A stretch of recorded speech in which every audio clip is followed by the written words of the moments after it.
প্রিয় বন্ধুরা, কবিরা জীবনকে ফুল দিয়ে সাজাতে পারে, কবিরা বেদনা থেকে আনন্দ বের করতে পারে, আবার কবিরা দুঃখকে উদযাপন করতে পারে। দুঃখকে উদযাপন করা একটি গুরুত্বপূর্ণ বিষয়। একজন কবি ফজল শাহাবুদ্দিন তিনি একটি কবিতায় লিখছেন যে আমার দুঃখগুলো আমাকে ছেড়ে ছেড়ে যাচ্ছে, আমি এখন কি নিয়ে বাঁচবো। দুঃখ ছেড়ে যাচ্ছে তাকে, সে বাঁচবে কি নিয়ে? সুতরাং কবিরা দুঃখকে উদযাপন করে। কবিরা শুধু আনন্দ উদযাপন করে না, দুঃখকে উদযাপন করে, বেদনাকে উদযাপন করে। তার মানে তারা জীবনকে উদযাপন করে। সুতরাং আসুন আমরা জীবনের সেই স্বপ্নের কথা বলি, যেই স্বপ্ন বাংলাদেশের প্রতিটি মানুষের বুকে যেন রুইয়ে দিতে পারি আমরা। সেই স্বপ্নটি যেদিন এই বাংলাদেশে কারো সম্পদ কেউ লুট করবে না, কারো অধিকার কেউ হরণ করবে না, সেই বাংলাদেশের স্বপ্ন আমরা দেখাবো।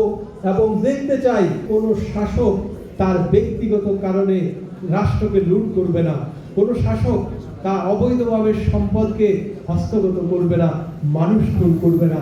এমন শাসক আসুক বাংলাদেশে, যে বাংলাদেশের প্রতিটি মানুষের স্বপ্নকে বড় করে তুলবেন তিনি, প্রতিটি মানুষের স্বপ্নকে তিনি দীর্ঘ করে তুলবেন, প্রতিটি মানুষের স্বপ্নকে লালন করবেন, পালন করবেন। আমরা সেই স্বপ্ন দেখতে চাই। প্রিয় বন্ধুরা, আমরা সেই কবিতার মতো বলি, পাল তুলে দাও ঝান্ডা উড়াও জিন্দাবাদ, পাল তুলে দাও মেলো না মানা, দুরন্তচারী স্বপ্ন এই মনে দিয়েছে হানা, নতুন ভোরের প্রথম সূর্য চির আজাদ, পাল তুলে দাও ঝান্ডা উড়াও জিন্দাবাদ। ধন্যবাদ।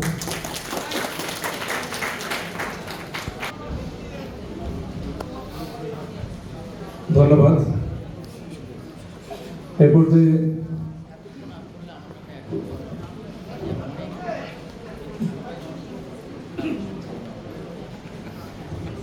কবিতা নিয়ে আসবেন কবি ও আবৃত্তি শিল্পী, বেতারের আবৃত্তি শিল্পী সুস্মিতা সাহা। সুস্মিতা সাহাকে আবৃত্তি নিয়ে আসার জন্য অনুরোধ জানাচ্ছি।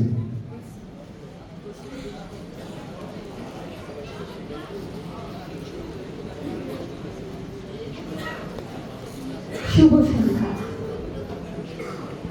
স্বরচিত কবিতা পাঠ করছি।